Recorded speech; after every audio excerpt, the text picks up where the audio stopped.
The unseen strength of vulnerability, a wisdom story for the heart there, is a quiet power most people never talk about.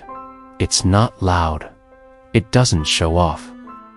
It doesn't come dressed in armor or shout from podiums. No, this kind of strength is different. This strength trembles sometimes, cries, it breaks, and then, somehow, it still chooses to speak. It's the strength of vulnerability. Most of us spend our whole lives hiding parts of ourselves, tucking away the brokenness, mistakes, the parts that didn't go as planned. We build walls, we wear masks, we smile when we're hurting. We say, "I'm fine," when we're anything but. And for a while, it works. It protects us. We feel safer behind the mask. But somewhere along the way, usually later in life, when the noise quiets and the crowd fades, we realize something. The things we've hidden are the very things that could have connected us. The people who might have truly known, us missed their chance, and we missed them too. This is a story about that moment, about what happens when someone dares to be seen. Not the polished version, about the raw, unfiltered truth, and about how that simple act can change everything. Chapter 1. A man named Henry Collins was a man people admired. He had the kind of life people pointed at and said, "Now, that's success." A solid career in architecture, a beautiful home filled with awards, and clean, quiet corners. His clothes always crisp, his lawn always trimmed, his life always in order. At church, people greeted him with respect. At gatherings, he was the calm voice, the stable one, dependable, decent, dignified. But at night, in the silence of his perfect home, Henry often felt like a ghost living inside a museum. Everything was well kept. Everything looked right. But something felt missing. He couldn't name it for a long time. Years, really, until one day, something happened that cracked the shell wide open. Chapter 2.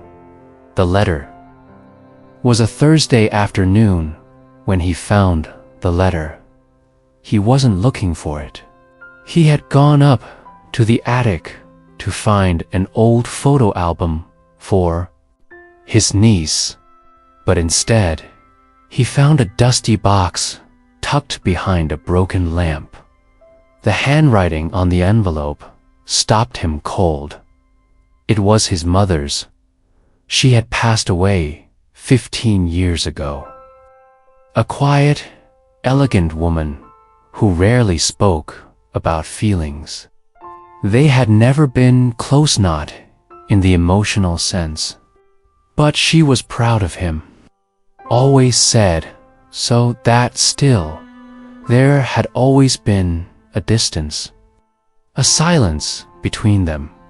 And here was a letter, addressed simply to my son, when the noise of the world fades. Henry sat on the attic floor. The insulation scratched his legs. The sunlight came through the dusty window in slants, and he opened the envelope. Chapter 3. What she wrote, the letter, wasn't long, but it was real. She spoke of things he'd never known: her own loneliness in marriage, her fear of being too cold, too distant. She wrote about watching him succeed, how proud she was, but also how sad it made her. That she didn't know how to tell him she loved him in ways that mattered. "I never learned how to be soft," she wrote.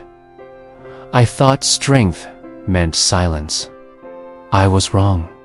Henry read those lines a dozen times, and something shifted.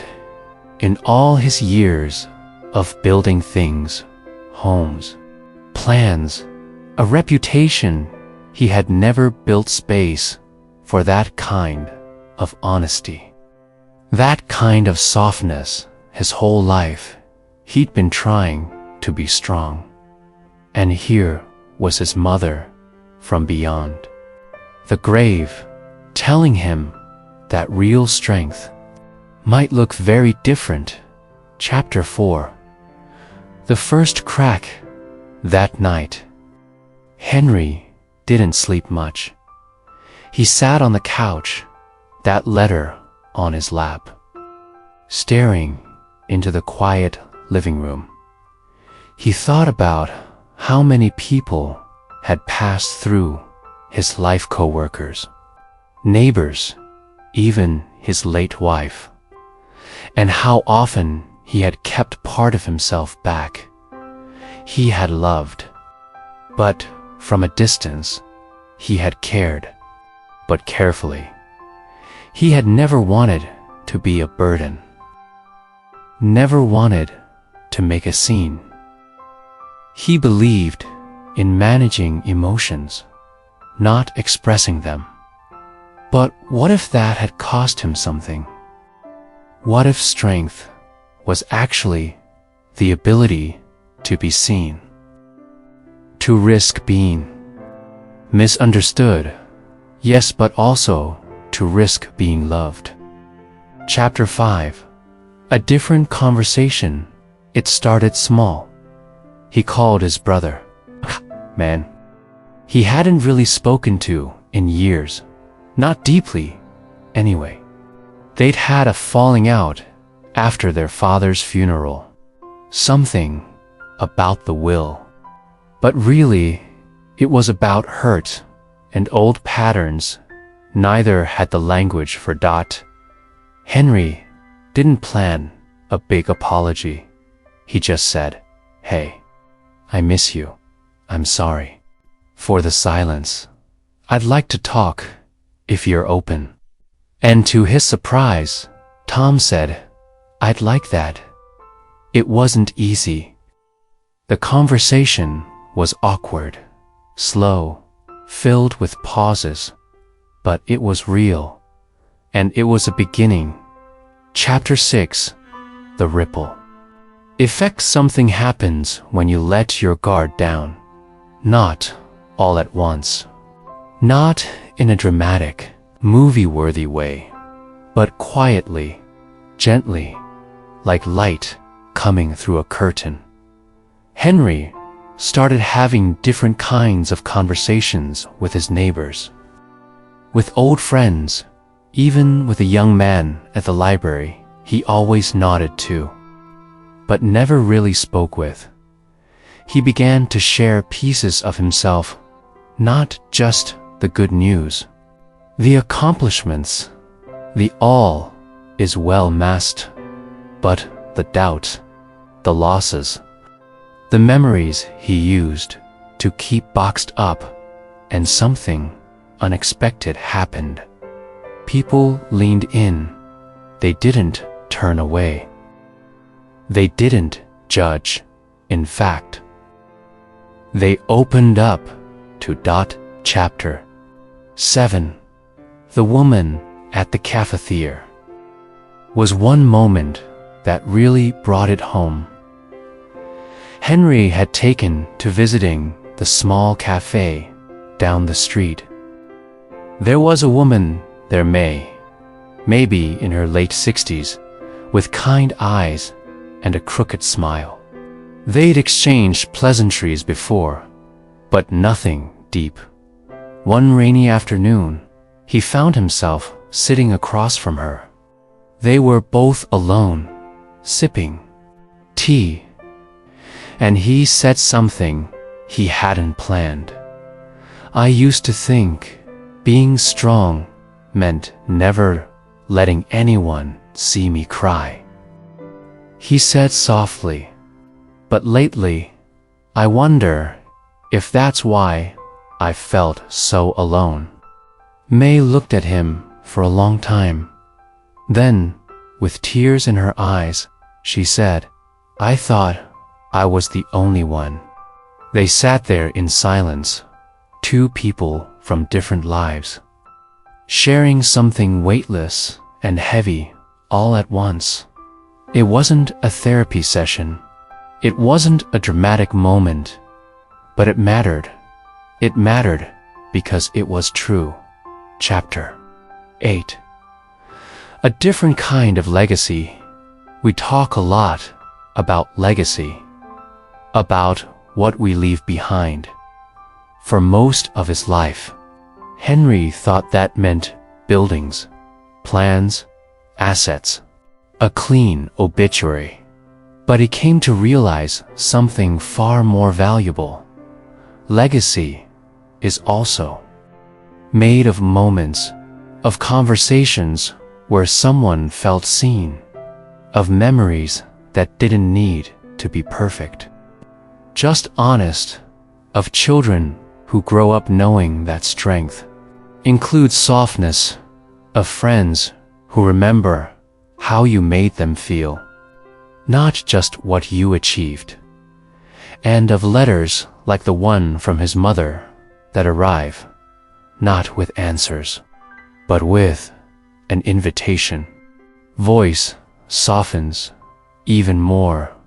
The truth is, we all carry hidden pieces of ourselves, wounds we've patched, joys we've tucked away, stories we've never told, and sometimes we wait too long.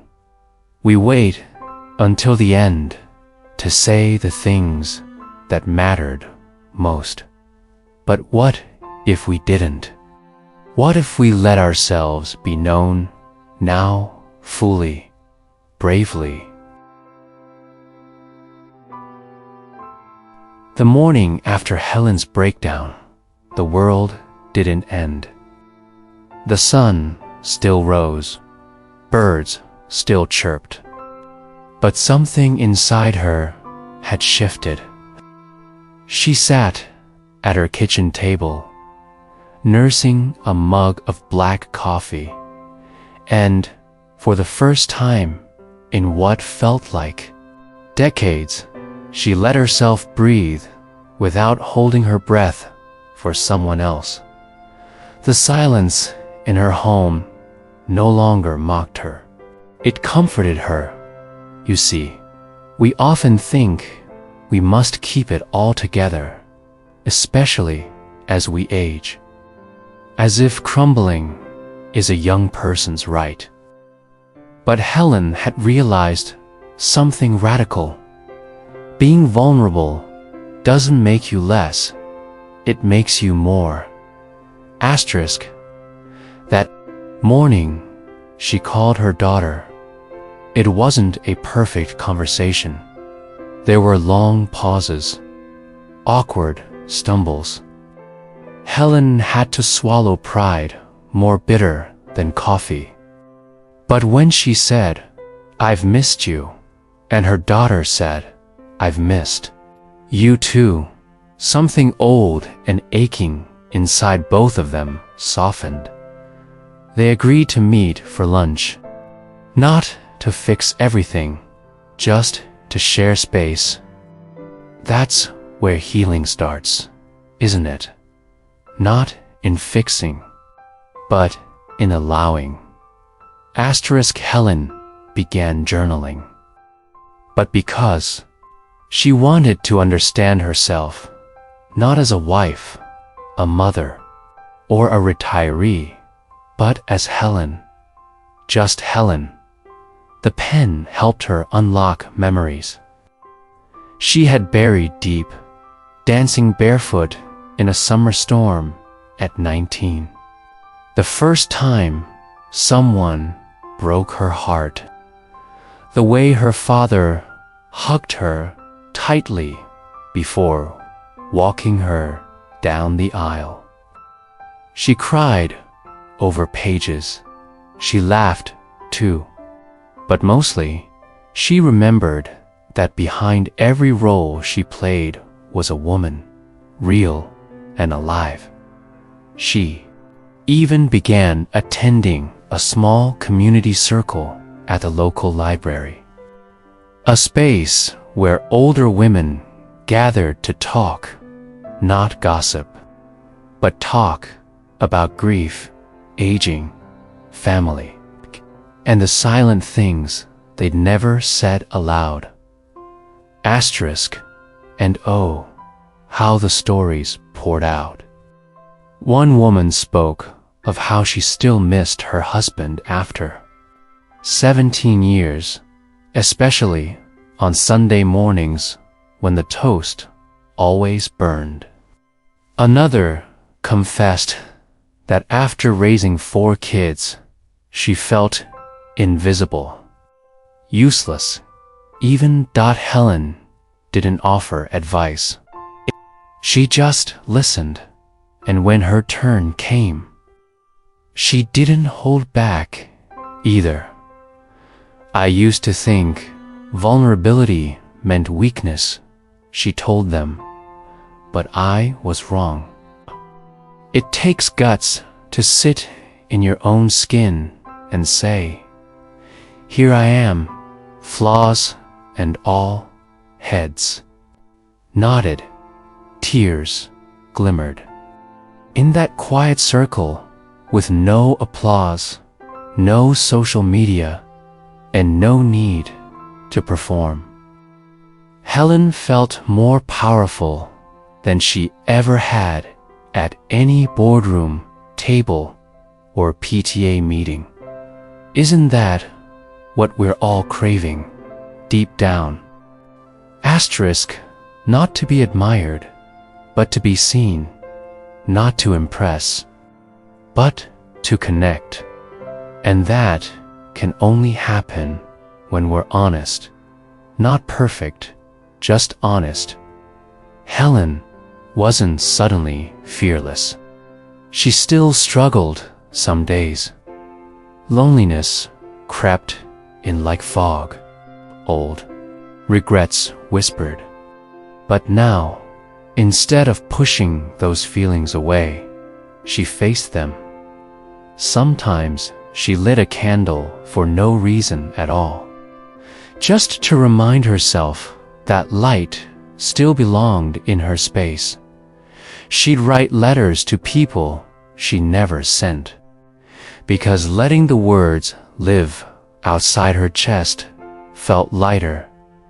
And she'd smile at strangers, not out of politeness, but because she knew someone out there might need it just as much as she once did.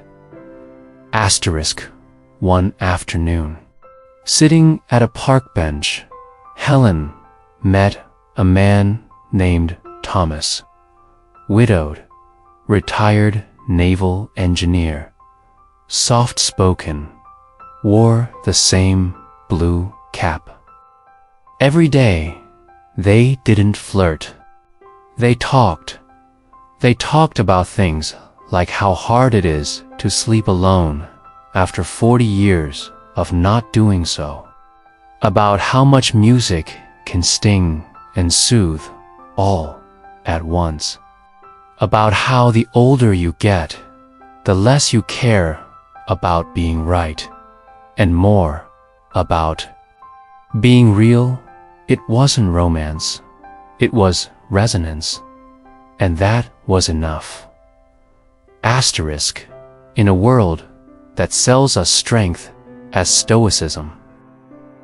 Helen discovered the quiet bravery of showing up with a trembling voice and speaking anyway.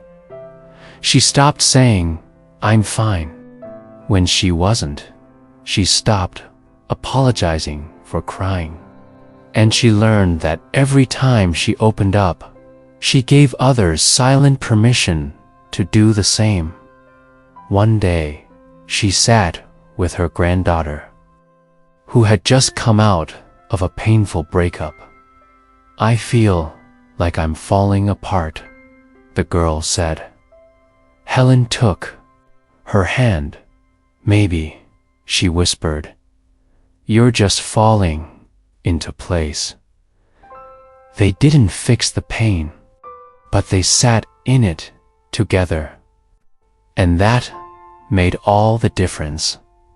Here's the thing, friend, especially if you're listening to this in the quiet hours, maybe long after the world has gone to sleep. Asterisk, you are not weak for feeling. You are not broken for needing. You are not alone for longing. The unseen strength of vulnerability is that it builds bridges. It softens hard hearts. It allows others to exhale when they didn't even know they were holding their breath. It's not flashy. It doesn't go viral, but it matters. And in the grand, sacred journey of being human, it might just be the most important strength of all. The seasons changed around Helen like pages in a quiet book. Fall rustled through the trees, brushing gold and copper through the leaves that clung just a little longer before letting go.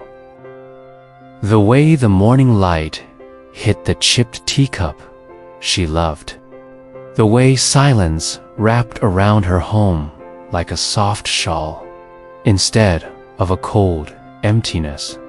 She had not rebuilt her life in the traditional sense. No new job, no grand adventure, no reinvention. Instead, she had reclaimed it, piece by piece, word by word, breath by breath. That, perhaps, was the deepest form of courage. Not starting over, but starting again. Not to erase the past, but to meet it with open hands, saying, "I see you. I forgive you. Now, let's walk forward together." Her daughter began visiting more often. Asterisk, their conversations, once stiff with politeness and guilt, softened into laughter. Sometimes quiet, sometimes loud, but always real. One afternoon, as they prepared tea together, Helen's daughter asked, "Did you ever feel like you lost yourself raising us?" Helen paused, stirred the honey into her cup, then looked up. "Yes," she said, "but I also found something else.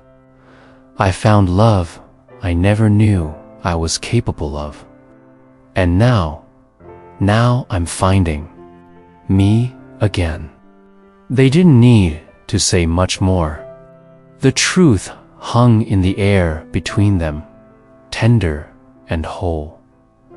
One Sunday, Helen was invited to speak at the community center. The theme was, "What aging has taught me."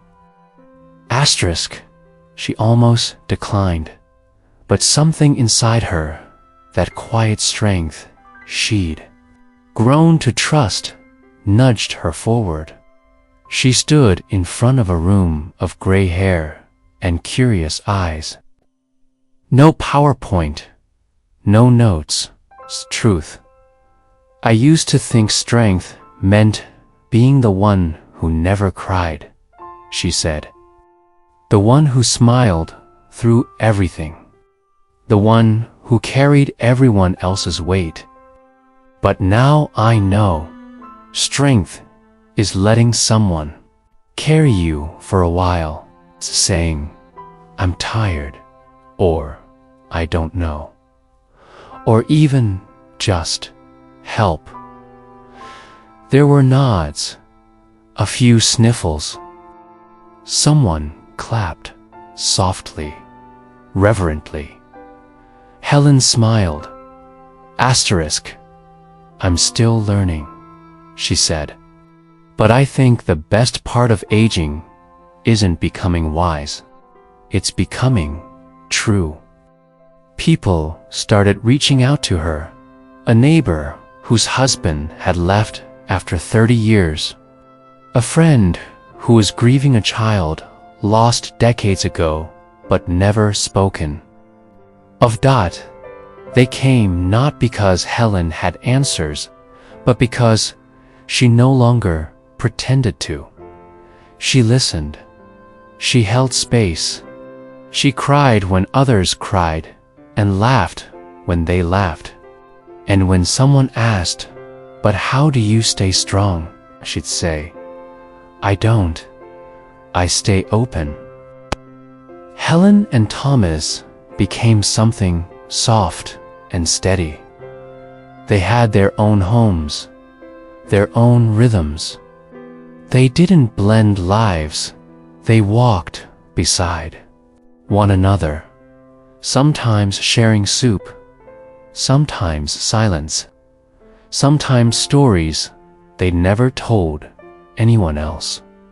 One evening, as twilight settled and the lamplight warmed the room, Helen asked him, "Do you ever wish we'd met earlier?"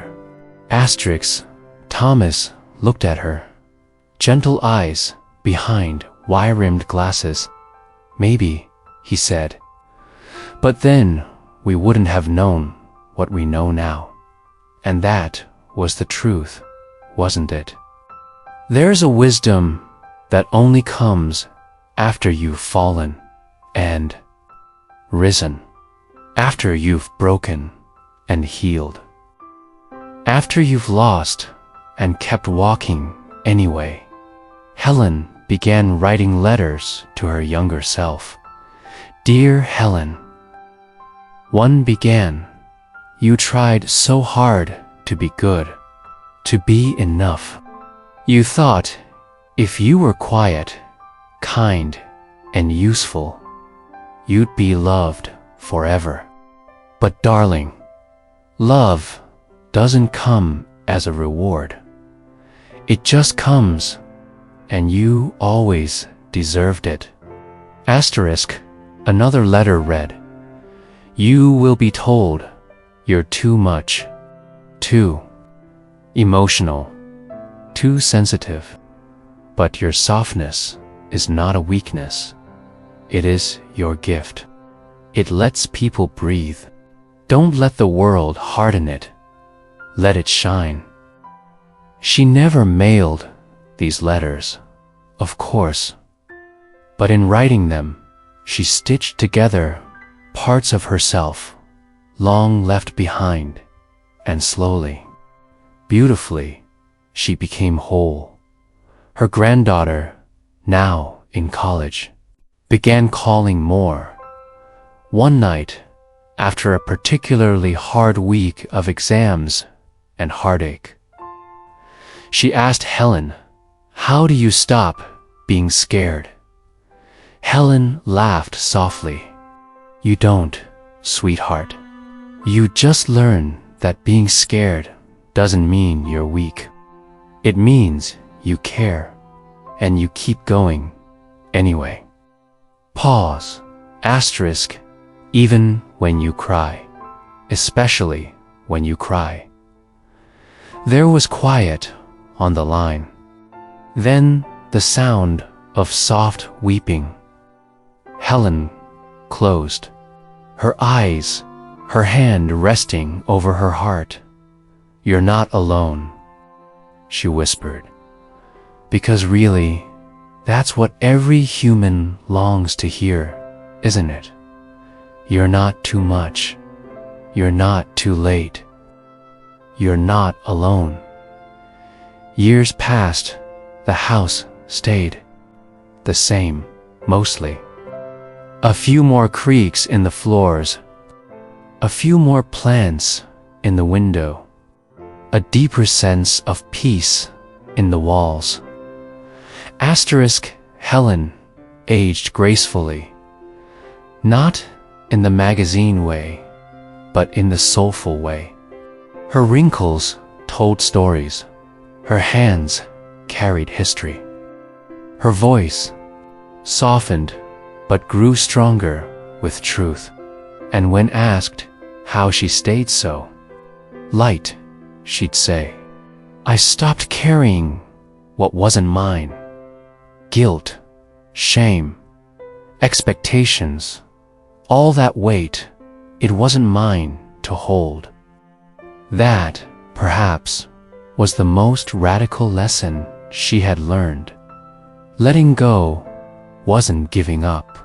It was setting herself free.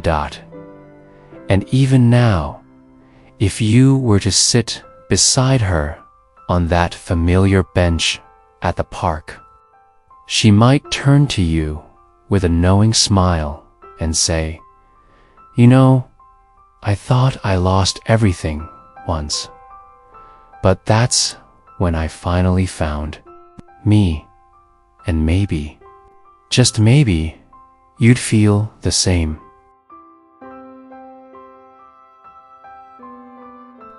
The invitation came in a plain envelope, handwritten in soft blue ink. A local therapist who had attended one of Helen's talks at the community center was starting a new circle, a gathering of women in midlife and beyond. Not therapy, not self-help, just presence, a space for stories, for laughter, for healing. Helen read the letter twice, heart tugging gently in her chest. Once, she might have tucked it away, afraid to join, afraid to be seen too closely. But not anymore. Asterisk, she called. She said yes, and on. A rainy Wednesday evening, she walked into a circle of strangers and sat down. The room smelled of lavender and peppermint tea. No one wore masks, not literal ones, and not the invisible ones women so often wore through life. They spoke of grief and menopause, of adult children who stopped calling and husbands who slept in silence beside them, of weight gained and worth questioned, of longing, always longing, for something they couldn't quite name. Asterisk, Helen listened. She didn't try to fix, didn't rush in with advice, and when her turn came, she said simply, sometimes, "I think the bravest thing I ever did was stop pretending I was fine." One woman reached for her hand. Another cried. That night, Helen didn't go home lighter. She went home realer, and that was worth even more. Asterisk, she began writing again. Not letters now, but stories. Small ones, gentle ones, about her life, her mother's hands, her first heartbreak, the sound of her children sleeping, the quiet ache of middle age, the golden grace of older years. She started a blog, nothing fancy, and titled it, "Soft Things Survive." She didn't expect anyone to read it, but they did. Hundreds, then thousands. Comments poured in. "You put into words what I've felt for years. I cried reading this.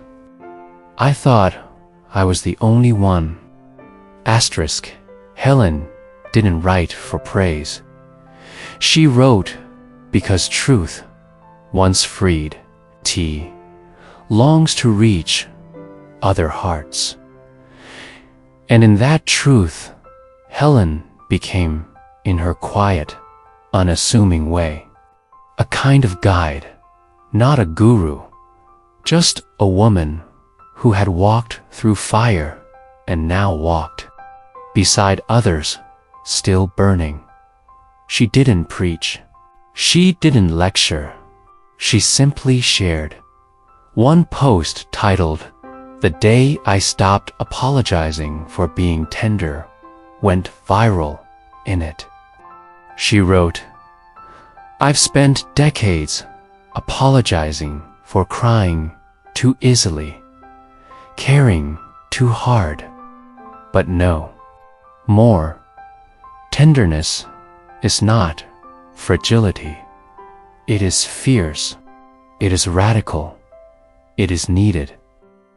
This world does not suffer from too much softness. It suffers from too little." Publishers reached out. Interviews followed. Podcasts, panels, and Helen, who once thought her voice too small, her story too plain, stood in front of microphones and cameras and told the world what it needed most to hear.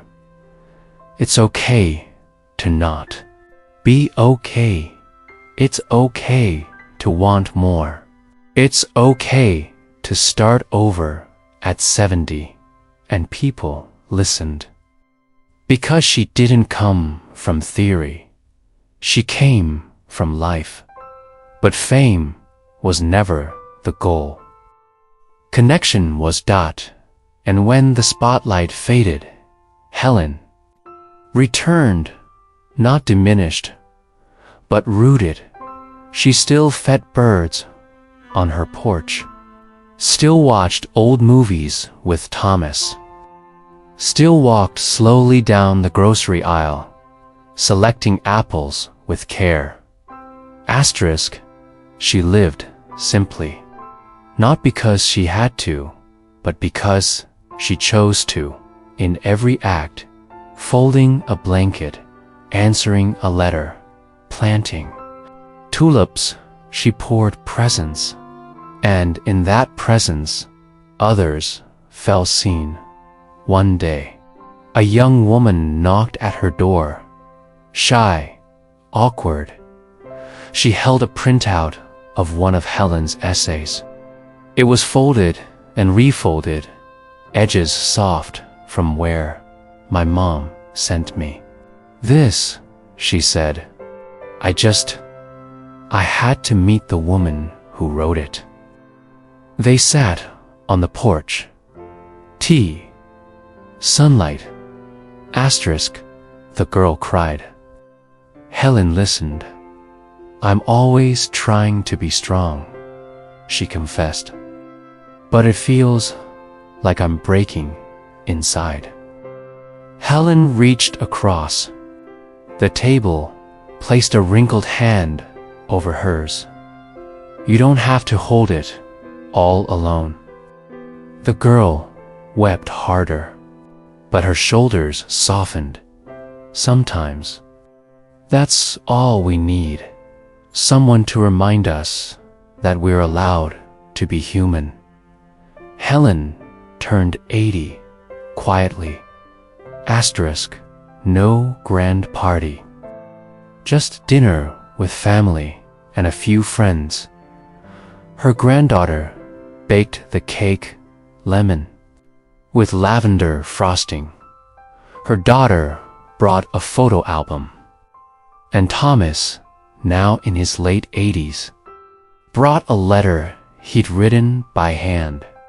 He read it aloud at the table, voice trembling.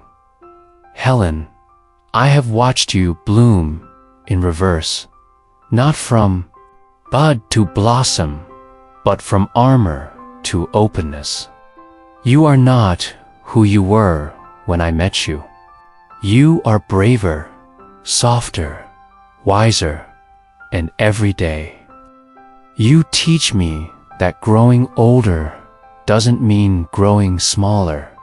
It means growing truer." Helen cried, and she didn't wipe her tears away. That night, lying in bed, she stared at the ceiling, hands resting on her belly.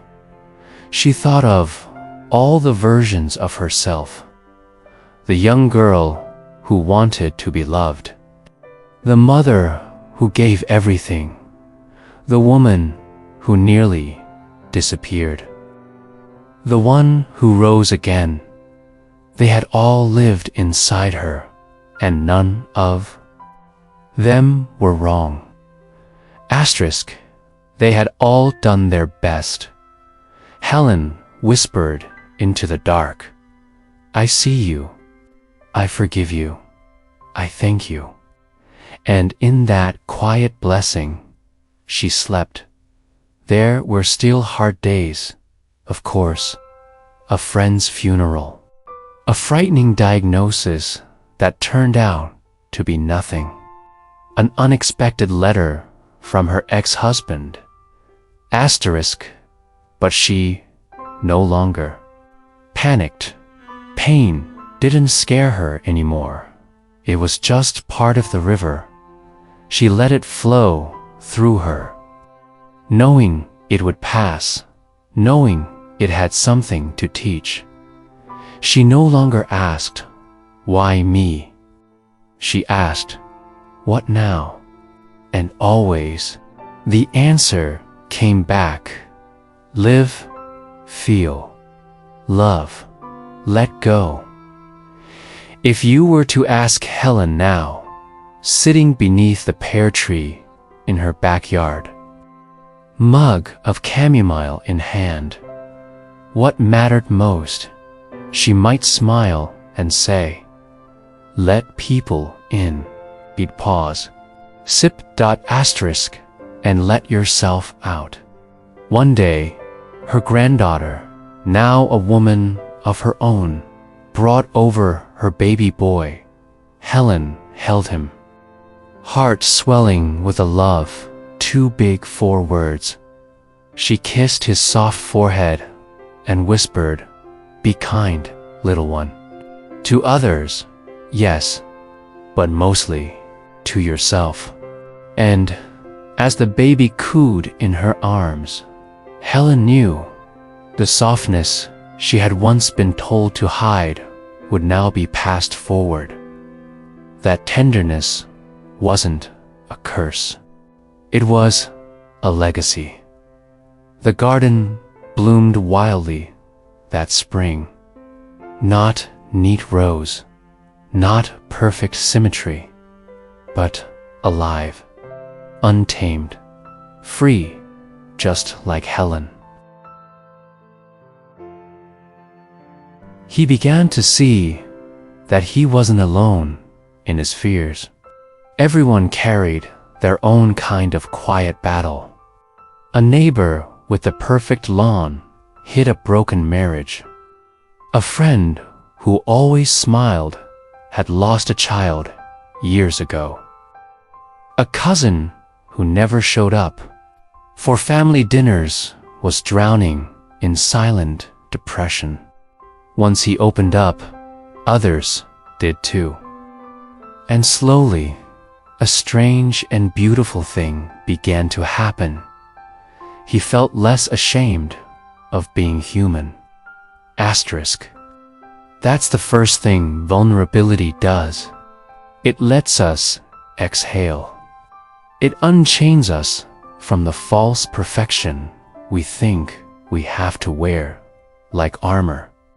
And when we drop the act, others do too. That's where real connection begins. One evening, he sat with his grown daughter on the back porch.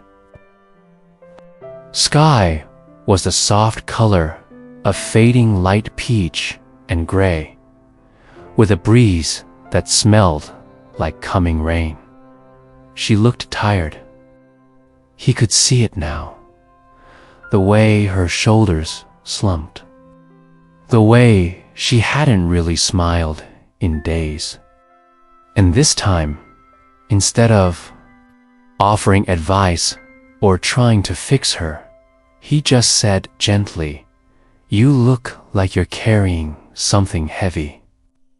She blinked back tears and looked at him. For the first time in years, she told him what she had been holding in the fear of failing her kids. The loneliness in her marriage, the endless guilt of never feeling good enough. And he listened, really listened, not to judge, not to solve, just to hold space. That night, she hugged him tighter than she had since she was a little girl. That's the second quiet gift of vulnerability. It invites closeness. It says, "Me too." And in that shared space, healing begins. Asterisk, he began to write, again just small journal entries at first, then longer letters. Not the kind you mail, the kind you write to the person you used to be, or the one you're still becoming. One day, he wrote something that surprised him. "I used to think I had to be strong all the time. Turns out, the bravest thing I ever did was ask for help." He left that note on the kitchen table. His wife read it when she got home. She didn't say anything at first, but that night, as they washed dishes, she touched his arm softly and whispered, "Thank you for saying that. I've needed to say it too." They talked for hours after that about things they had buried under years of busy schedules and silent hurts. And it wasn't perfect. It was messy. They cried. They laughed, but it was real, and it was theirs. As months passed, something shifted in the man's heart. He no longer felt he had to be anything. He just had to be present, honest, soft when he used to be hard, open where he once closed himself off. He called his brother after years of silence, apologized for the rift. Not because he wanted to win or be right, but because he missed him. And for once, that was reason enough. Asterisk, he reached out to old friends, replied to emails with more than just a thanks.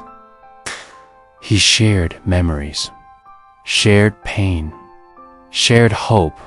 Asterisk, he even joined a small group at the community center. Older folks, like him, who came together once a week to talk about life. The real stuff, regrets, joys, grief. What it meant to grow older with meaning, not just years. He discovered something unexpected in that little circle. He wasn't the only one who had felt invisible, wasn't the only one who had lived a life admired, but never truly felt known. And that's the third truth of vulnerability. It helps us feel seen. Really seen, asterisk, not as the version of ourselves we perform, but as the tender, trying, deeply feeling human underneath. One day, a younger man came to the group, nervous, new, clearly going through something. He didn't say much that first time, just listened.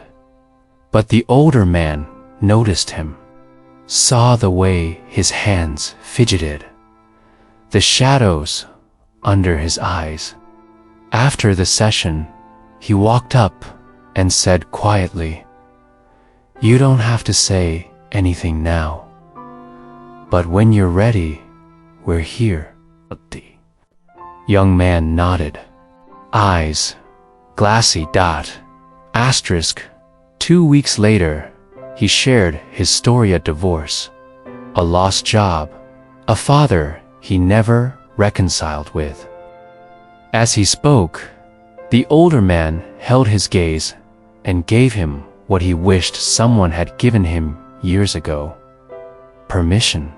Permission to break, to not have it all together, to be, in all his woundedness, enough. And in doing that, the older man realized something even deeper. Maybe vulnerability wasn't just for him. Maybe it was a gift he could give others too. A way to remind the world that it's okay to feel, okay to stumble, okay to show up imperfect and real. He had spent a lifetime building walls. Now, in these final chapters, he was learning to build bridges. Asterisk, he wasn't trying to be the loudest in the room anymore. He was trying to be the softest place to land. In the end, the accolades faded. The titles meant less. Even the photos on the walls began to yellow and blur. But the words he spoke, the hearts he touched, the quiet courage of showing up vulnerable, that remained. That became his legacy. And maybe, just maybe, that was more valuable than anything he had tried to achieve before. There was something poetic about how life slowed down in old age, not because time was lazy, but because the heart had finally learned to savor what mattered. The man now spent mornings watching the sun rise, not as a mark of survival, but as a quiet invitation. He would sit with a warm cup between his hands, feet bare on the cool kitchen floor, and whisper thanks not for what he had accomplished, but simply for waking up with another chance to love more openly than the day before. Asterisk, his family noticed the change, even if they couldn't put it into words. His grandchildren came to him more often, not because he had the best advice, but because he listened. No judgment, no fast fixes, just a kind presence. The kind that made you feel like your messy feelings belonged somewhere. His wife, too, had softened with him. They still argued about the little things: how to fold towels, what to cook for dinner, but beneath it all was a tenderness they had fought hard to earn. Sometimes they sat in silence, not because they had nothing to say, but because the silence was finally comfortable, full, safe. And isn't that what we all long for? A place where we don't have to prove anything. A love that doesn't require perfection. A home that welcomes all of us, even the parts we hide. He had spent years fearing his softness would make him weak, but now he saw the truth clearly. It was his softness that made him strong, strong enough to forgive, strong enough to stay, strong enough to cry when he missed his mother, even though she had been gone for decades. There was a day he would never forget. He had gone to visit an old friend in hospice, a man who had been a rival, once sharp with his words, proud in his posture, but now frail and thin beneath sterile blankets. His pride had melted away. The man sat beside his bed, took his hand, and said gently, "We wasted so much time pretending we weren't hurting, didn't we?" His friend, too weak to speak, simply nodded. And in that shared acknowledgement, a lifetime of bitterness unraveled like thread. Nothing more needed to be said. Before he left, the man whispered, "It's okay to be scared. I'll sit with you." And for an hour, he did just that. That moment stayed with him long after his friend passed. He thought about how many people he had passed by in life, never truly seeing them. How many smiles he returned without looking into the eyes behind them.